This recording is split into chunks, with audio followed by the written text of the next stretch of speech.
Madeleine Kamberg, and then Corrine Larson. Thank you, City Council.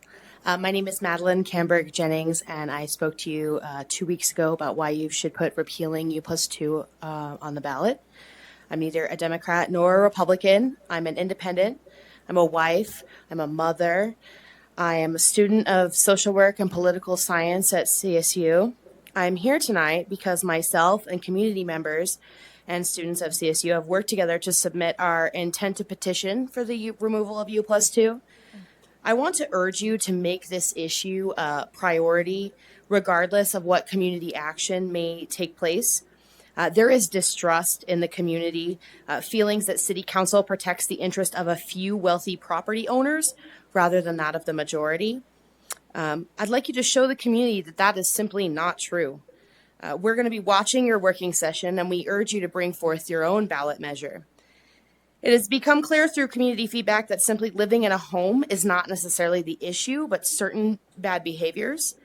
As one community member said online, U+2 keeps my neighbors checked. They're clearly in violation, but I don't report them because they don't show those behaviors, and U+2 is the only incentive keeping them in line. This shows an ugly side of the policy. It's being used to regulate issues that are already codified. Something like I heard the number 14 different city council ordinances that control noise and littering and parking and things like that. What happens is this assumes that anyone who wants to live in a place that is 4 bedrooms or greater is already going to be a criminal or violate city ordinances and going to ruin neighborhoods. And that assumption just simply isn't fair or true. The amount of people you saw here 2 weeks ago shows that if you are listening and willing to hear what the community wants, you're going to have a receptive audience. We want you to know that we're active, we're voters, and we're watching you. Thank you.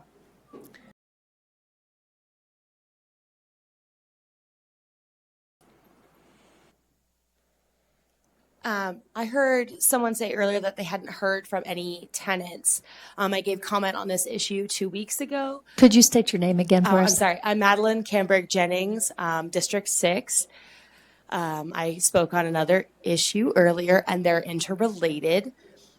One of the things that I think that is overlooked on this issue is that tenants are at a standstill trying to figure out how to get their needs met already. And I didn't know, and I think a lot of my peers and community members didn't even know that a complaint-based system existed.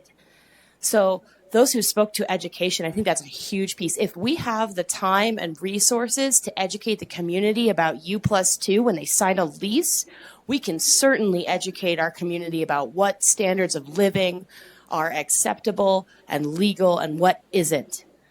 And I think that this is a very, very costly proposal with no, I'm the only tenant to speak. I think maybe one or two other people to speak against this.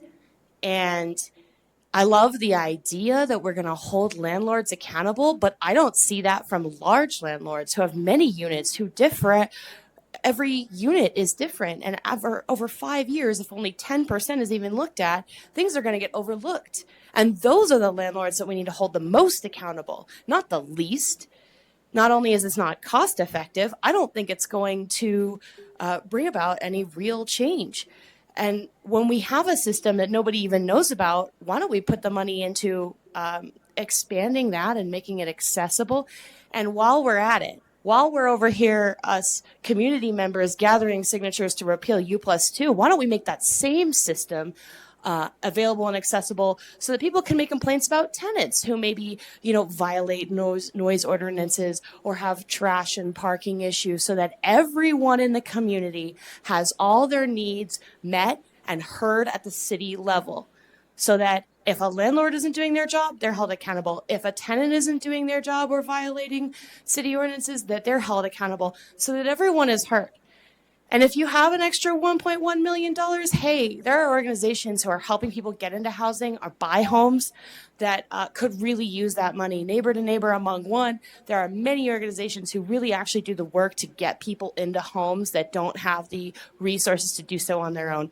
And I think this is just such a huge waste of money when people don't even know the complaint system exists. Thank you.